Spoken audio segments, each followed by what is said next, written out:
Welcome to the daily update, where I'll go over the action in the market for Wednesday, April 30th, and we'll see how things look for Thursday, May 1st.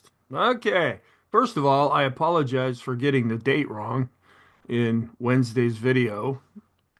The 2 key and the 3 key are kind of close to each other, and instead of 2025, I typed 3035. And also, just before I started recording, I realized I got the thumbnail messed up for Wednesday as well. So it's kind of a difficult day there. Well, the market started off in a difficult way. We really gapped down. GDP came in negative, and we'll have to see. We'll get more reads on this going forward as they adjust it. And this is for the whole quarter for 2025. Now, if we get another quarter that's also negative, then that's usually what people say we're in a recession. But there's also other data that we look at too to kind of reach that conclusion.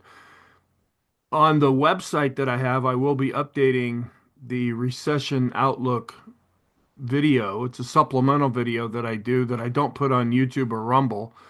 And feel free to check that out if you're not a member of the program. But I'll be waiting until the employment data comes out. That's going to come out on Friday. We've got Thursday with some more earnings reports coming out and economic data that the market's really going to latch onto. We have earnings reports, which are being taken as positive for right now. About 8 or 9 hours before the market opens is when I'm recording this, and we're up about 1%. So even though it was a down day, even though GDP might be negative, we're still showing some improvements, but we're getting a mixed picture still because the average directional movement indicator that we look at is still negative. It hasn't crossed over positive, at least yet. Okay, so right at the open, we had a gap lower open. There was a negative reaction to what came out.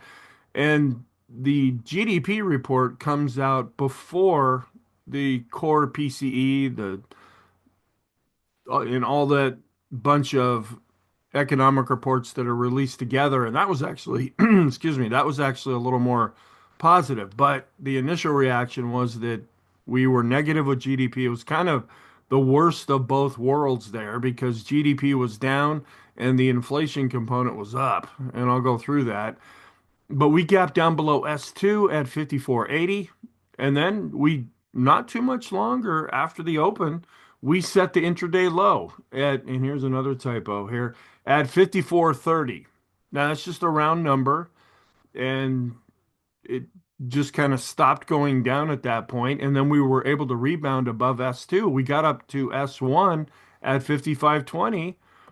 Then we just chopped above and below S1, and then we saw right near the end of the day. This is why I focus on the close rather than the open, is we saw a late day surge and prices were able to climb above the daily pivot at 55.46, and then we closed above the unchanged level. It was not a big update, but we ended up closing positive after being down quite a bit.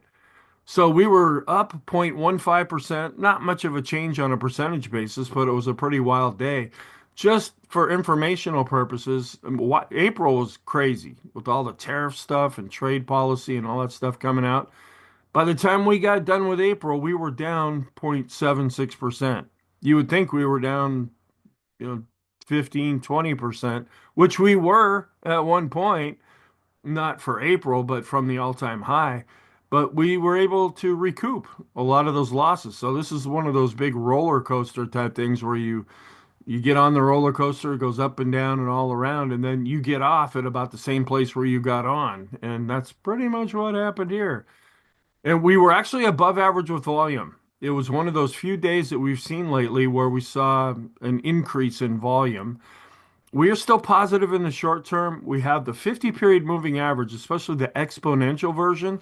It's acting as overhead resistance in the intermediate term, and we're still negative there, and we're still negative in the long term because we are in a downtrend, but we're not in a bear market.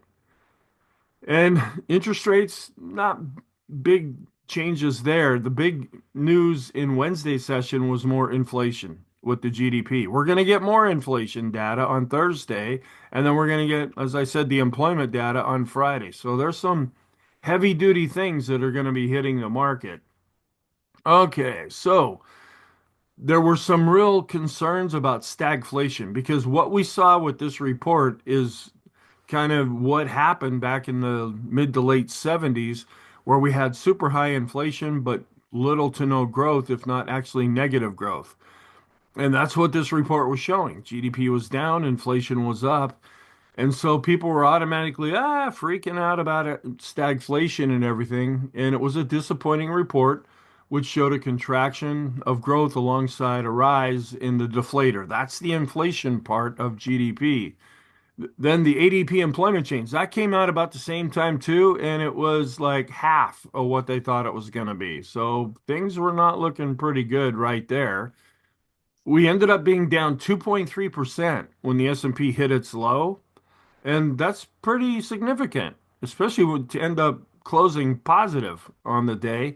And this is the 50 period exponential moving average. I know most folks use simple moving averages. I plot them both. I'll show you charts of all this, but we cannot seem to get above that, at least yet. Now, if we can hang on to this gain that we're getting in the overnight session after, I think it was Microsoft and Amazon, are they the ones that reported earnings? I forget, but some of the heavy hitters there. If we can hold on to that and keep those gains, then we're probably going to open above the 50 period exponential moving average. But we don't know that. This is, like I said, 8, 9 hours before the market opens, and that's an eternity when it comes to the stock market. The personal income and spending report, it was seen as friendly. Now, that came out 30 minutes after the open. And this is when we started to see things rebound with the S&P. And then by the time we closed, we're back under 25 with the VIX. Now we're still above 20, so that's a concern, but we are coming down and we ended up closing at 24.7 for the VIX. And our list is a little bit shorter here and this is showing good short-term momentum for the most part. The only one that's looking really extreme that's causing some concern is the boom 20 because we're still far away from the 20 period moving average. We're quite a bit above it. But the Stoke RSI, Williams percent R, the CCI 14 fell off the list. The CCI 20 was never on the list. And the stochastics. These are what usually show up whenever we're moving with some conviction, either up or down. Intermediate term, we're still looking extreme with the CMB composite, the TTM squeeze. The NYSE McClellan oscillator, it fell off the list, but the S&P McClellan oscillator, it's still looking a little toppy. Still could go higher from where it's at here. We just notice it more when it's getting to an extreme level. The PMO studies, I'll go through that chart, and then the bullish percent index for the NASDAQ 100. No changes here as far as the Fed. And the scenario is that they're concerned about economic growth, which, okay, now that seems justified after the first release of GDP. And they're worried about inflation, which that seems justified as well after that report came out. That's why they haven't really been doing any speaking about cutting rates. It's not why it's going through the markets that they're going to cut rates or raise rates.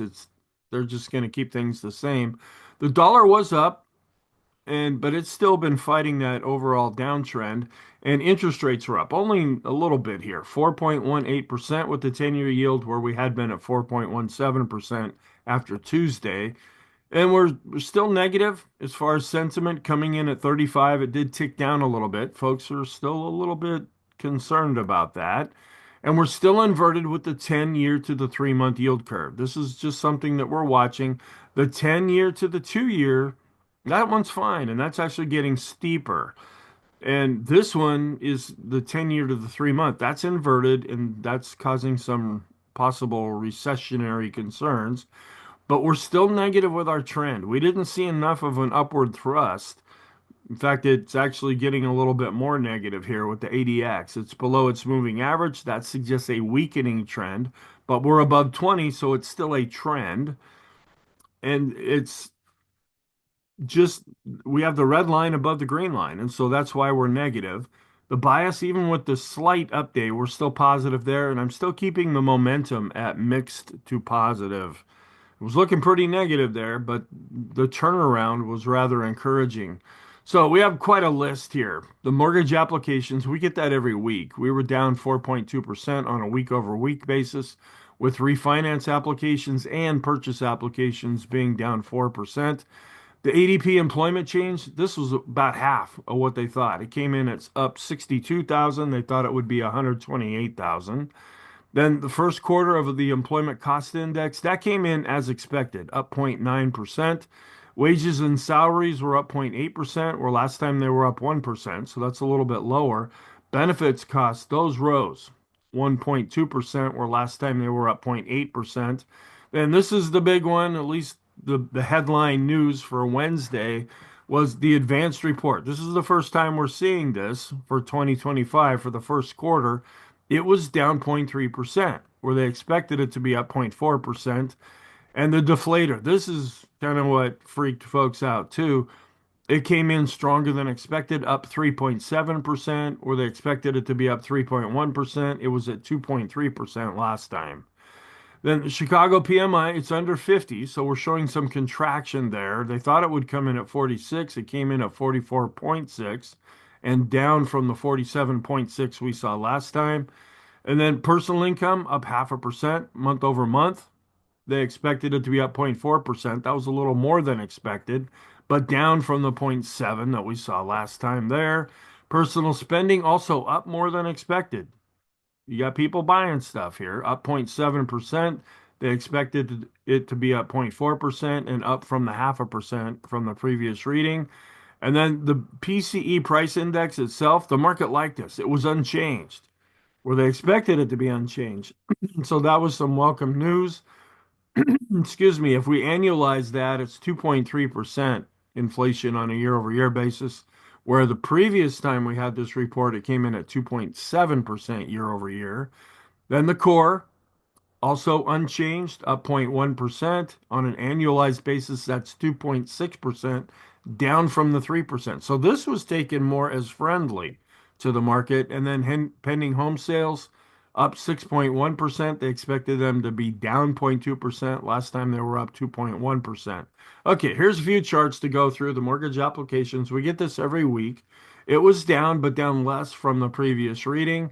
ADP employment change is dropping off here. We're still positive with the number of jobs, but they expected it to be closer to the reading that we had for March here. And that was concerning that jobs could be going away. Now, we're still going to get the employment report, and that's what the market really pays attention to, even if those numbers, there's a lot of mistrust in those numbers and that there's manipulation that goes on there. But nonetheless, the market still pays attention to that. All right, so this is what the Atlanta Fed was coming up with for their forecast. They had us down here about minus 2.5%. Gold adjusted, they had us down 1.5%. But then to make it more confusing, the New York Fed, they were coming in with 2.6% to the upside. And I kept kind of throwing it out there. Maybe we split the difference between the two. Well, that's kind of what happened here, where we ended up coming down with the GDP. We're actually dropping below the zero level here. This is the quarter over quarter basis, but the deflator's going up, and the market didn't like that. Personal consumption is coming down, but still above zero on a year over year basis. The net exports, we're seeing this actually increase in the negative number. And then year over year, real GDP, again, this is calculating in inflation, where we're coming in a little bit over 2% with this. Okay, then now comes the idea. Well, okay, we got the report, but if you look at this other report, it's not so bad. And the market's really fixated on doing things like that, taking the same data, looking at it in a little different way, and then coming to whatever conclusion they probably wanted to have in the first place. But this is taken here where it shows the first quarter GDP, it fell 0.3% in the first quarter, but a better measure of underlying domestic demand, real final sales to private domestic purchasers, GDP less inventory, blah, blah, blah, blah, blah. It grew at 3%. So you look at this way of looking at the numbers, and we were actually up where the GDP number came in down 0.3%. Then we also had the employment cost index. The total reading is coming down overall. That means it costs companies less to have employees, where the wages are coming down, but the benefits are starting to go up here. So we're seeing a little bit of a disconnect there. The Chicago PMI did come in a little bit over 44, a decrease from the previous reading. And then personal income and spending. Pretty much flat here with the spending. Income also pretty much flat on a year over year basis. The core inflation, this is the big one.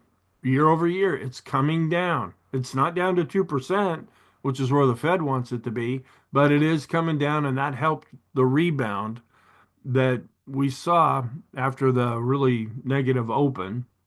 Month over month, personal spending is increasing.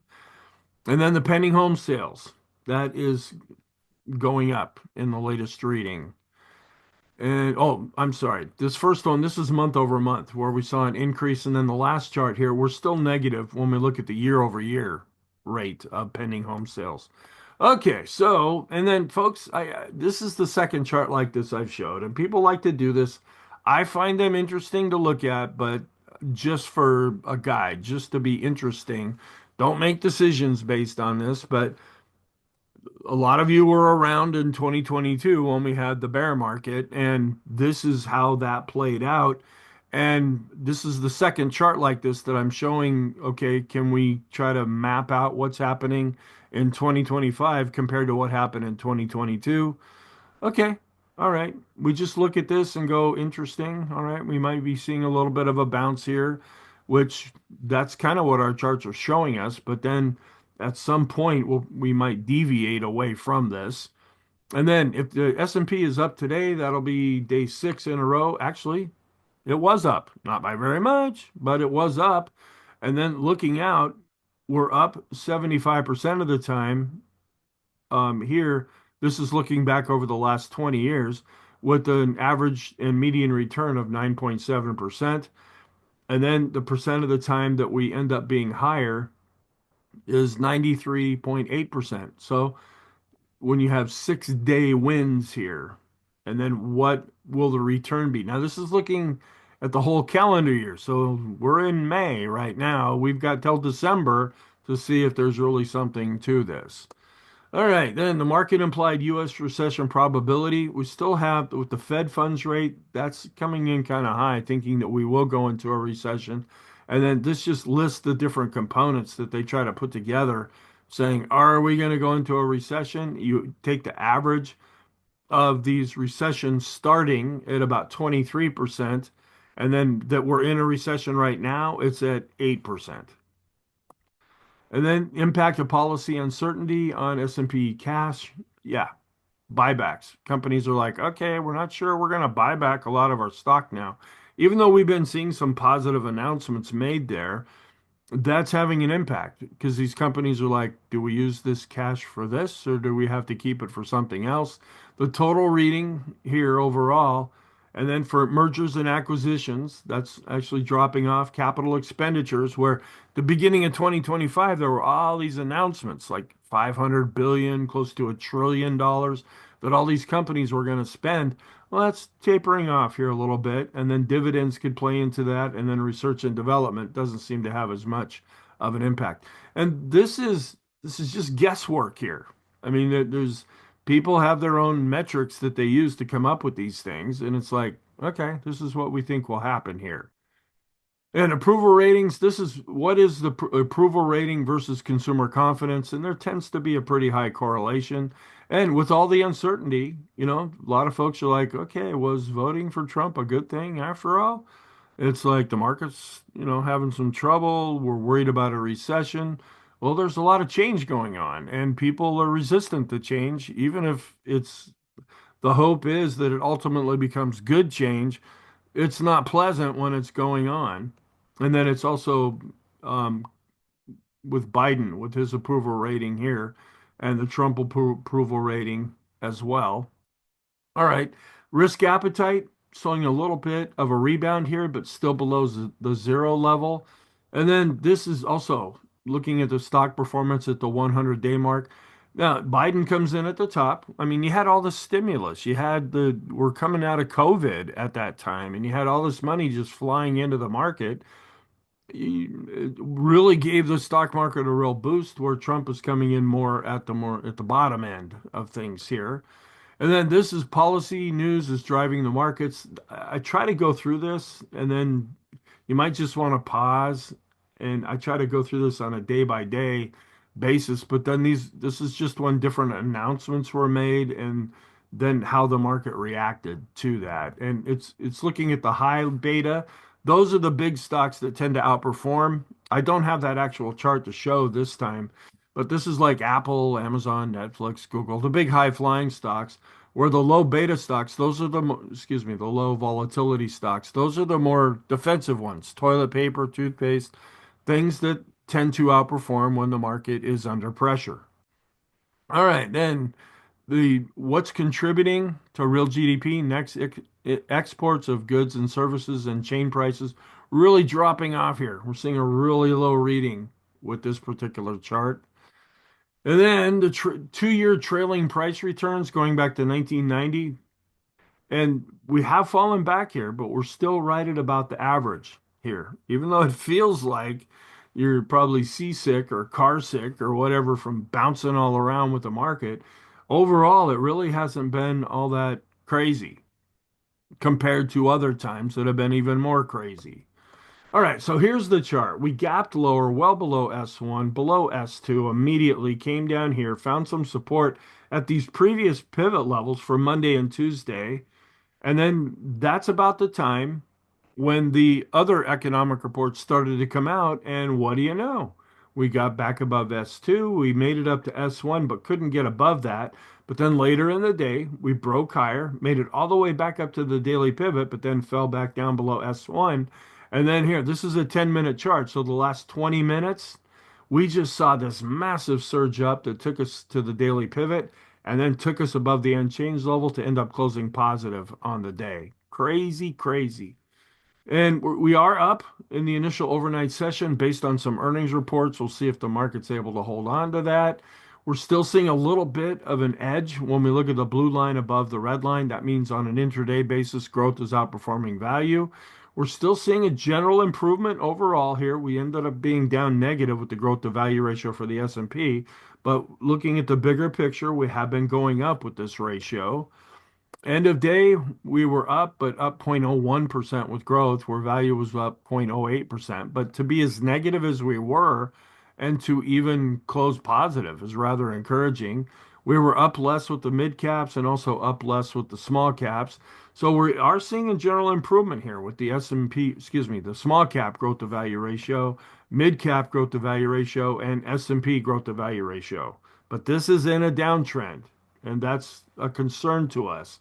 We want to get above these lines and see the lines turn back up for this to be more positive.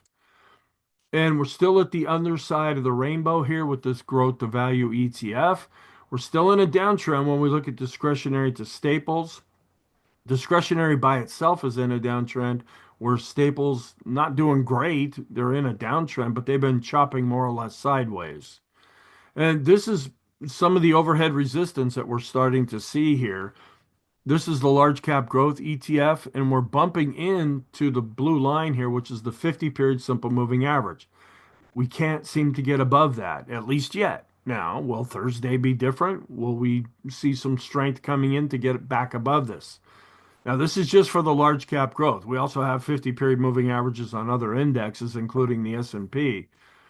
And that this is where we're still negative, and we're turning up back a little bit with the red line. That means it picked up this negative move earlier in the day, but it didn't really see a lot of the strength coming into the day. But this is still a trend because we're above 20, but it's a weakening trend since we're going below the moving average, but it's negative. And short term, also negative, but the ADX is continuing to come down. We're back to being below average with volume here. Well, I take that back. We're turning up here. We were just slightly above average here with volume, where the recent trend has been to be below average. We finally got some economic data that the market felt it could react to, and so we saw volume picking up, but not massively, but it was above average. Sentiment, we're still under 25 with the VIX. The Ulcer Index has actually dropped off the list. It's gone down back below its moving average. And we ticked up a little bit on a closing basis here. We're under 25. We like that this is coming down for the most part. We don't like that it's still above 20. And the VIX of the VIX also below its moving averages, and it's been coming down as the VIX has been coming down. The momentum of the VIX continues to be down. And here's another gauge that I usually show over the weekend, but the chart hasn't been available then. It was only available now. This is another sentiment indicator. When we're below zero, that's negative, and we had become very negative here. So we're showing some signs of improvement here. And we went up with this fear gauge, and we are down just a little bit with this other fear gauge. That late day thrust that shot us up kind of confused some of our sentiment gauges. We're going up with the equity put call ratio daily chart. We're going up with the 5-day chart. We're still going down with the 10-day chart. Still getting very low readings for volatility risk premium, just anticipating lower risk going out. And this has been giving us pretty low readings for quite some time. Advanced decline line still looking positive. We're going up based on price. We tick down a little bit based on volume, but both are above advancing moving averages. Tick back up a little bit here with our advancers decliners oscillator, where it had been coming down a little bit. It actually showed some improvement, and we're still below this red line. We start to get concerned if it goes above this red line, because then it's starting to look extreme and a little toppy. And finally, we're seeing a little bit of an expansion of the new highs here, but not all that much. And it's been more of a contraction of the new lows. That's why these moving averages were going up. We're still flat with the 10-day, but we're trying to turn back up here with the 5-day. And we're above zero with the advanced decline ratio. And we're positive with the smart money indicator number one, accumulation distribution. We're positive with the Chaikin money flow, smart money indicator number two. And we're positive with smart money indicator number three. And we're above this red line. If we get above this green line, that might be a bit of a concern. That means this is getting a little bit overextended to the upside. And we're positive even though we came down a little bit with the vortex. The green line came down, the red line came up, but the green line is above the red line, so we are positive. We're still above moving averages here with everything except the small caps when we look at the advanced decline lines. And we are looking okay in the short term. We continue to go up. We have 79% of stocks in the S&P above their 20-period moving averages. Now, when we get above 70, that's when we get a little concerned, and we show that here on this next chart here. When we really get concerned is if we go above 80. That just means we're getting pretty toppy at that point. And then we are improving with the 50 period, 100 period, and 200 period. Well, we're flat here, but we still have been showing improvement with the 200 period moving average studies. Here is just the daily chart. We're still in a downtrend. We have not been able to get back up to the 50 period simple moving average. We're dealing with the exponential and it moves faster. I'll show you that chart here in a moment. Overall, we've been improving with the 20 period moving average, but we ticked down a little bit here. We're flat, getting back up to the midpoint with the 50 period moving average, but we are showing an improvement with the 200 period moving average study. Still looking extreme with the Stochk RSI and Williams percent R. The CCI 14 did drop down a little bit, and the CCI 20 never did get above into extreme positive reading territory here. Still getting a very high reading with the short-term stochastic, intermediate short-term stochastic. We're still improving with the long short-term stochastic. Force index continues to be positive. This is the condition of the short-term trend. We're above both the lines and both the lines are going up, and that's improvement there. And we're above the simple and exponential moving averages, with the exponential moving quicker. So that's why we're positive in the short term. And we're above the midpoint, and we see the midpoint starting to turn back up here with our standard deviations chart. And we're in the +1 channel, right on the border here into +2. Balance of power ticked down a little bit, but it's still positive. We're getting extreme with the CMB composite. We're above the black line. We're still showing the lighter shade of purple here with the go, no go. The dark purple or deep purple, that's when we're negative. And we are above the midpoint and seeing the blue line for the highest high values starting to go back up as we're seeing some improvement. And we're also starting to see the red line, which is the lowest low value, starting to go up.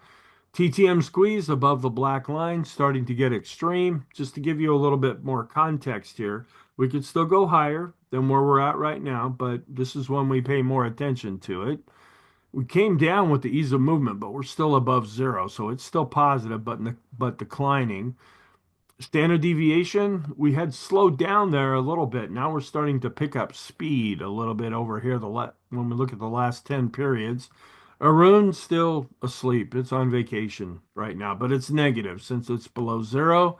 Here's the S&P McClellan oscillator. We're above the 60 level. Again, we could go up more than where we're at now, but we just pay attention to it more when it gets to this extreme reading. And whenever it's above zero, the summation index based on price, that is positive and it's going up. We're also going up based on volume.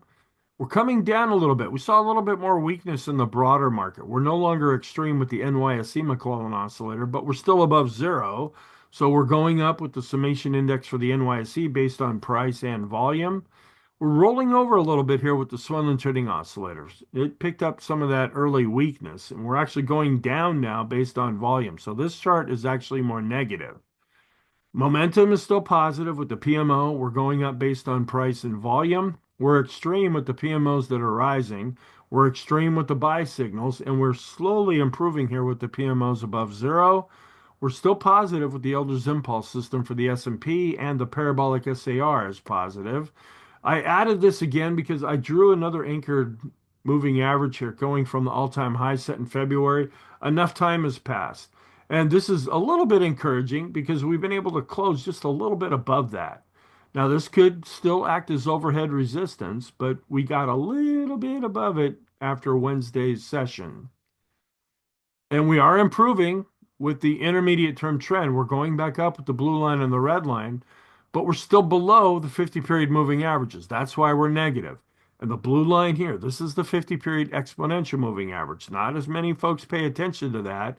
The one that really is going to be interesting is if we get to the simple moving average, but we're still a little bit below that. But it is improving for right now.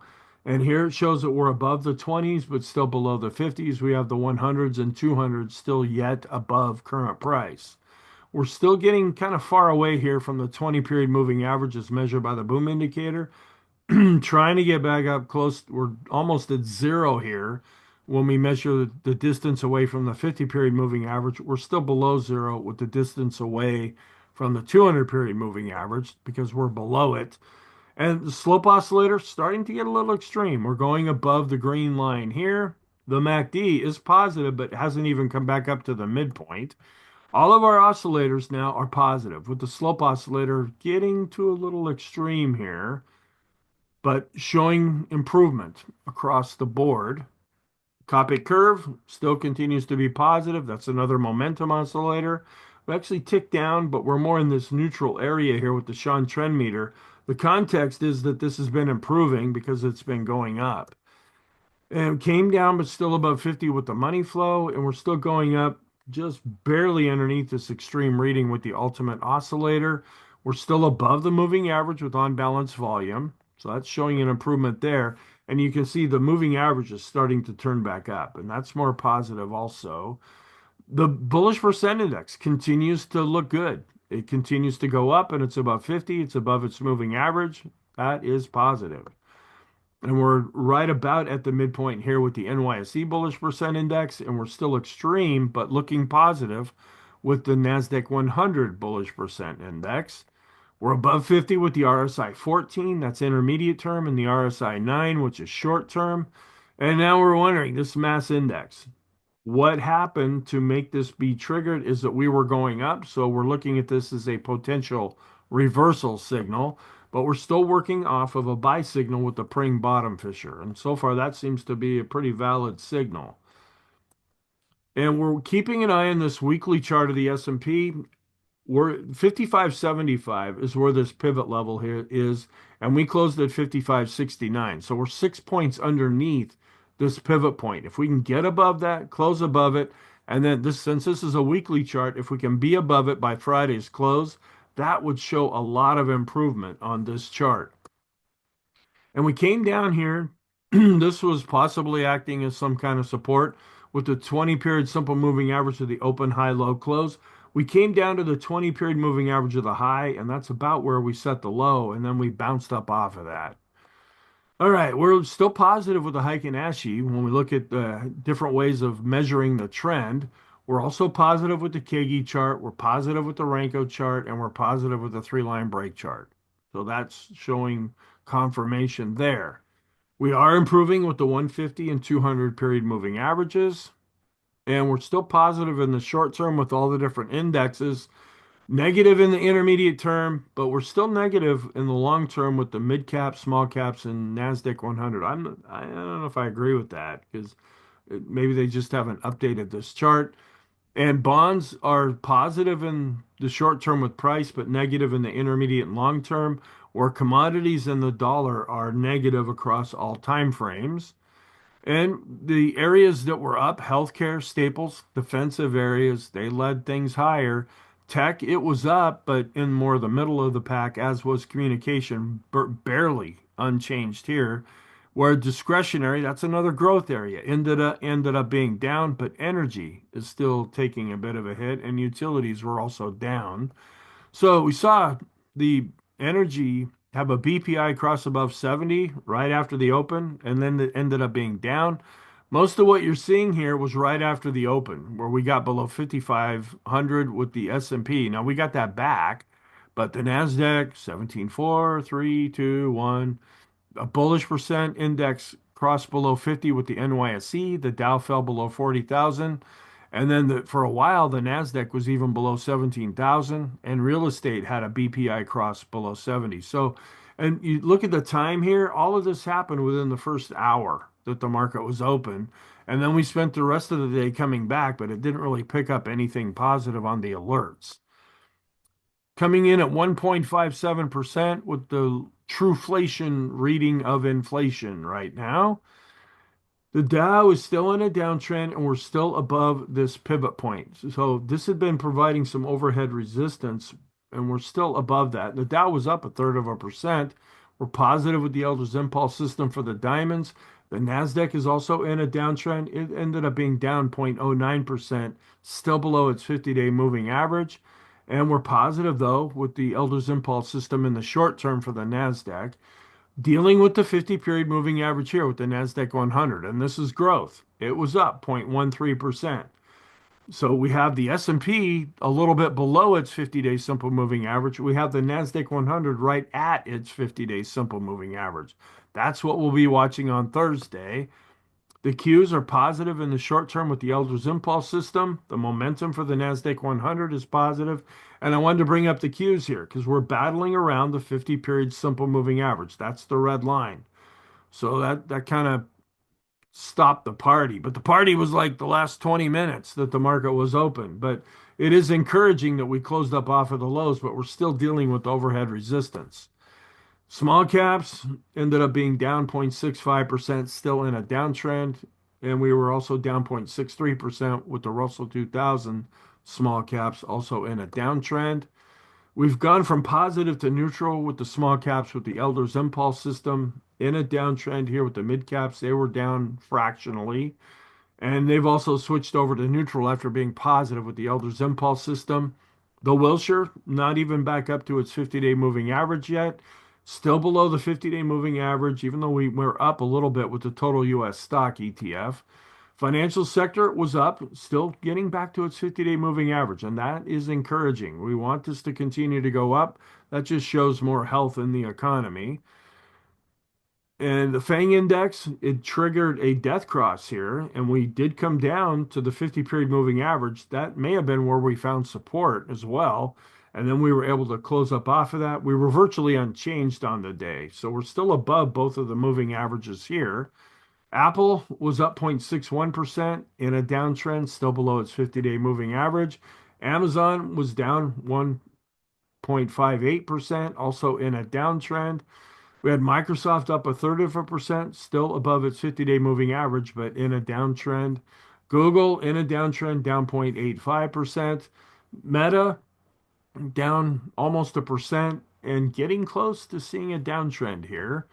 Nvidia was virtually unchanged, still below its 50-day moving average and in a downtrend. Tesla was down over 3.33%, coming back down to its 50-day moving average, also in a downtrend. And for yet another day, another new all-time high for Netflix. All right, seeing a little bit of a strengthening here when we look at the shorter term correlation between US and world stocks. The longer term correlation is still flattening out. Oil is actually dropping under 60. That's not inflationary, and the market probably likes that oil is going down. The dollar, it ended up being up, but we're still below 100 here, and we're in a downtrend. And we look at interest rates, we were up just a little bit here with the 10-year yield. We were actually up here. That's strange. That's when you have ETFs. Both of these ETFs ended up being positive with the 10-year based on price. We are still inverted with the 10-year to the 3-month yield curve. We just want to keep an eye on this. And when it goes back to no longer being inverted, that's when we wonder, are we going to start the countdown to go into a recession? Still seeing not a lot of strength here, but when we look at the Qs to S&P, we're still above an advancing moving average, but we came back down to the moving average with discretionary to S&P. Still holding up okay, and the moving average is starting to grow up when we compare large cap growth to large cap value. So we're above the moving average with the large caps, mid caps, and small caps. So there's some underlying strength that's still in there across the different indexes. So we are still positive in the short term, negative in the intermediate and long term as measured by the moving averages. We have pretty much got the earnings reports that have come out, and they're having some impact. At least they will in Thursday's session. We're going to get initial jobless claims. That's kind of a big deal right now. We'll have to see how that employment data is coming out, as well as construction spending, the ISM manufacturing. That's going to be rather significant. And then what news is coming out of the White House? What news is coming out between Russia, Ukraine, Pakistan, India, Israel? What kind of trade war policies going on? Anything like that can immediately come in and have an impact on things. So here is Thursday's look, and then Friday we're going to get employment. Factory orders, not all that major. It's the big employment report, the jobs report. Here's also a look at what's coming out on Thursday. Seasonality. Now we're switching over to May, where we're now out of the best 6 months. That ended in April. So now we're going into what has historically been weaker times. And we're up. I only have 74 years here instead of I've been having 75 because when the Stock Traders Almanac goes to print is right about now. So we're up 61% of the time. We're down 39% of the time going back the last 74 years for the S&P. I'll deal with the options when we get there. But for the first day, we're pretty positive. For May 1st, we are neutral to positive with the Dow, but we are quite positive here with the S&P and NASDAQ. And then, but not one of the better months. The S&P ranks fourth out of 12, and we have a return of 1.6%. We're up 12 out of 18 times since 1950. We are down 6 out of 18 times since 1950. Then I've shown this over and over. I usually just show this now in the weekly chart, but since we're starting a new weekly video, since we're starting a new month here we have May, not one of the more gangbuster months, but April's supposed to be good, but we ended up being down, but less than a percent. But we're usually up 0.2% with our returns 60% of the time from 1964 to 2023. All right, the warning signs, still seeing longer term negative trends with the growth to value ratio and discretionary to staples ratio. Now we're positive with the 20 period moving average. We're still negative with the 50, 100, and 200, but they're showing some improvement. We now have the Swinland trading oscillator, which is on the negative side, and our longer term special K oscillator continues to be negative. I usually only show that chart over the weekend, and it's in the deep dive video because we don't get very many signals there. All right, our smart money indicators are still positive, and we still have the S&P and McClellan oscillators and NYSE McClellan oscillators and summation indexes, which are positive. The bullish percent indexes are positive, as is the parabolic SAR, the momentum, ease of movement, even though it really declined, it's still above zero. Money flow, ultimate oscillator, and the vortex are positive. Financial sector, improving and still positive there. And the momentum for the NASDAQ 100. Wondering what this mass index is it going to mean anything? Um, we're just kind of keeping an eye on that, where we're still working off of a praying bottom fisher buy signal.